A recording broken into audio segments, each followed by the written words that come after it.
Well, hey everyone, here we go. Have a look at this. 12.4 on the voltmeter. Better again the next morning, even after the hottest night. Let's have a look at the temperatures in the last 12 hours. Minimums of 23, so it stayed warm at night. Nice and cool in the fridge. I think I turned it down a little bit. So turning it down a little, that's still super cold. That's colder than your 4 degrees, especially in the bottom. Let's have a look at the data on the device. So it says 12.44, compressor's not running, so that's pretty good considering all the temperatures and how cold everything is. But we're back to the Melbourne dry hot summer, this dry hot summer we've been having. So we haven't got much sun unfortunately in this dry hot summer today.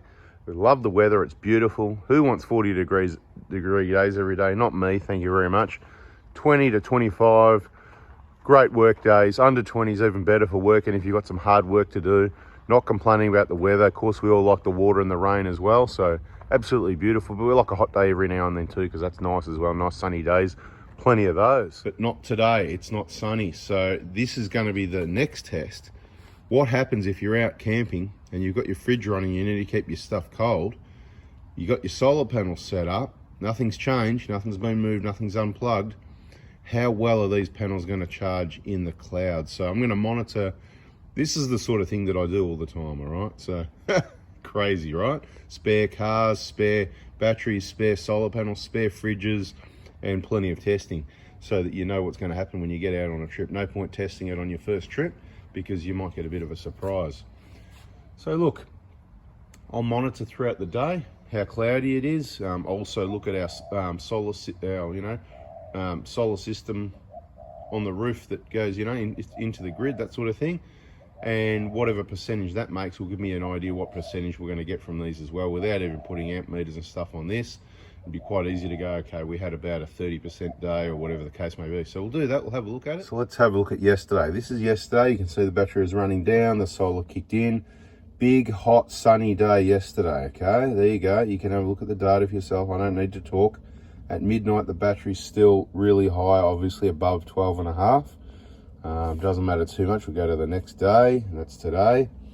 You can see it's on the way down. Now, it's about just before 8 a.m. in the morning, so everything's all the same as every other day. Same sort of fair testing, but what's going to happen with this line today without the sun?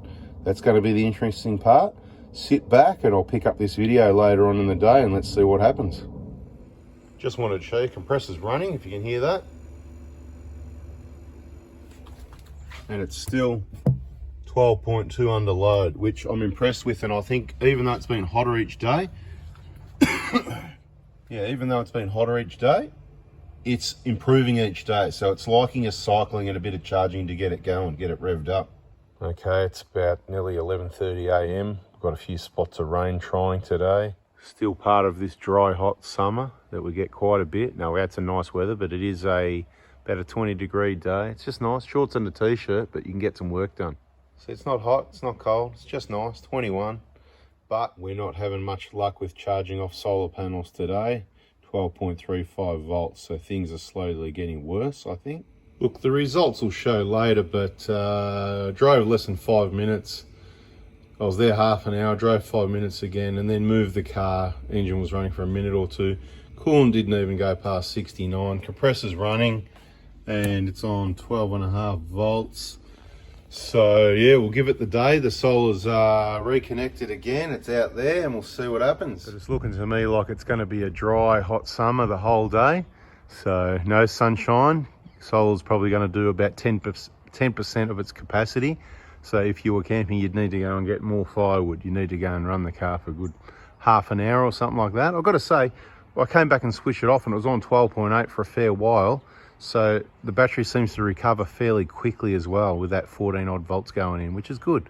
Half an hour would probably do the job. Since the weather's a lot cooler, it's all relative. The compressor isn't going to kick in as much and it isn't going to run for as long because the weather isn't as hot. So the fridge is going to do it heaps easier. So we've lost the solar, but we don't need as much grunt either. Do you understand? So it's all relative generally, but you still need some charge, and this is the problem. So you're going to need to go for a drive if it's cloudy. Well, you don't have to, but you're going to run the battery unnecessarily low in 2 days in this sort of conditions by the looks of it. When it's cooler, Or the other thing you could do, you could turn the fridge to a warmer temperature, okay? Make it do a little bit less work, you know? It's quite simply just going like that. Look, compressor's cut out. It's just going to stay at a warmer temp, but everything in there is still way perfectly cold.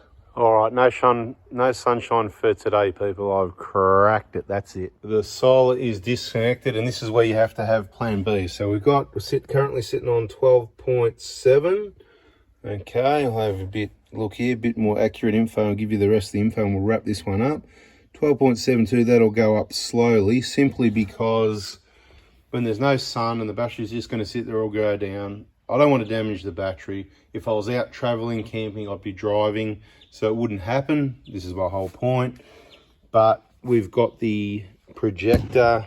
A bit hard to see, it's dark. It helps when the light goes on. The projector charger, that one there, mounted in the vehicle. It plugs into the power board. It charges the battery at the front, you know, the dual force. And the other one, if I connect the little connection. And of course the fridge is also plugged in the power board, see there, 240 volt override. So the fridge is on 240 volts, so it's no longer using the battery. It's not going to use much anyway. Compressor's not even going to cut in if I stood here for 10 minutes because it's so cool. Just cut in. Anyway, it doesn't cut in much when it's cool. And of course, it doesn't put any load on the battery. There it is, it's still on 12.7.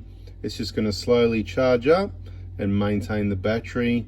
So bada bing, if you've got no solar, it's not going to work out too well. You need to go for a drive. That's another video, just sure to show you how it just doesn't work when the sun's not out. Just like the solar on all the houses and stuff like that when the sun's not out, you know.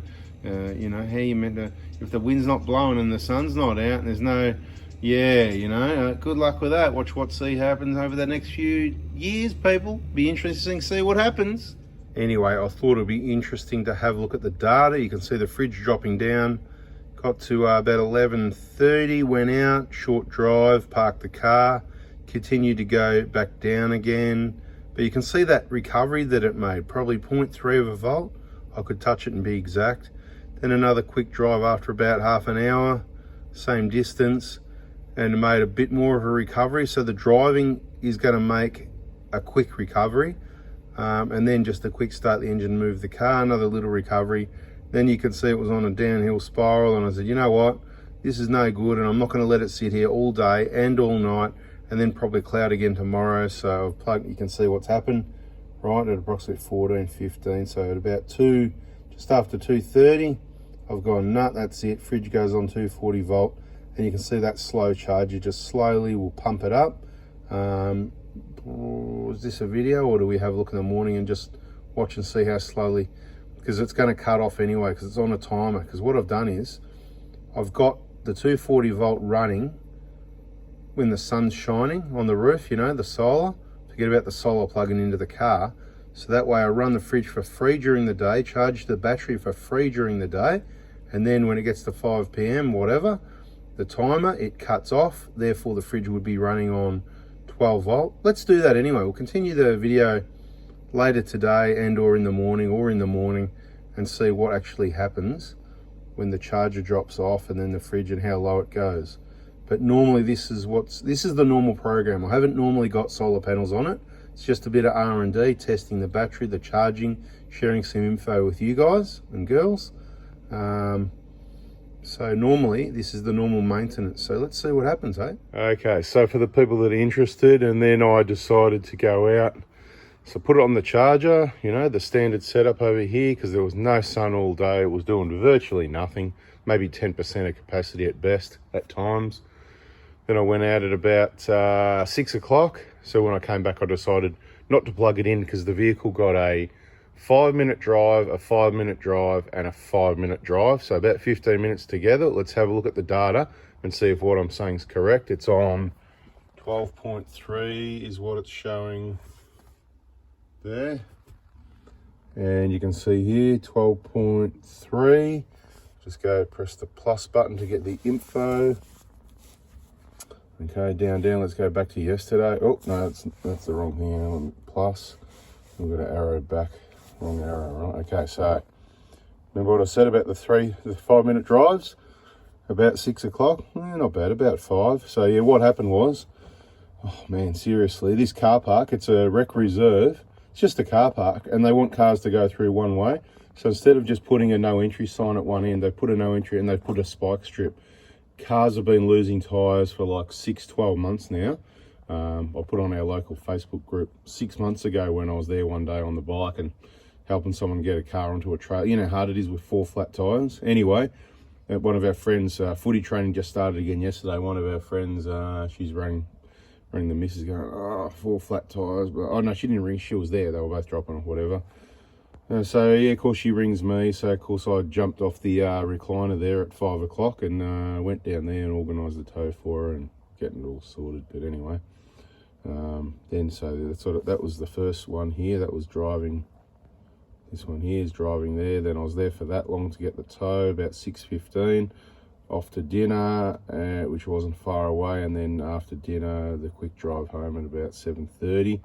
And you can see the downward spiral there. But see how much it recovered? So this was the little bit of charging. See that bit there, right? And then boom, you see what the alternator does, right? You see it's down, but look, see, it only got up to about there.